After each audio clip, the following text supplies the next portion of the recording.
First వంకాయ curry చేయాలనుకున్నానండి. First oil వేసినాను కొద్దిగా. అయిన తర్వాత ఆవాలు, జీలకర్ర, అలా కరివేపాకు, ఒక 2 ఎండుమిర్చి. వంకాయ కర్రీ చేయాలనుకున్నానండి. వాటర్లో వేసుకొని కొద్దిగా సాల్ట్ వేసుకొని వంకాయ ఆలుగడ్డ మిక్సింగ్ కట్ చేసుకున్నానండి నేను.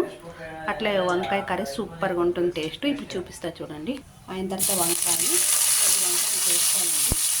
ఏమైనా కలుపుకుంటుంది ఫ్రై అయ్యాక. అట్లా కొద్దిగా టమాటా వేసుకోవాలండి. బాగా టేస్ట్ ఉంటుంది టమాటా వేసుకుంటే. ఇది గార్లిక్ వేసుకోవాలండి. కచ్చా పచ్చా దంచుకోవాలి. టమాటో ఆలుగడ్డ వంకాయ ఇలావన్నీ వేసుకుంటే చాలా టేస్ట్ ఉంటుందండి వంకాయ. ఇంట్లో చపాతీలో కానీ రొట్టెలో తింటే కూడా చాలా టేస్ట్ ఉంటుందండి. కొద్దిగా పసుపు అండి, తగినంత సాల్ట్, కొద్దిగా కారం అండి. అట్లా ఉడకడానికి కొద్దిగా వాటర్ వేసుకోవాలండి.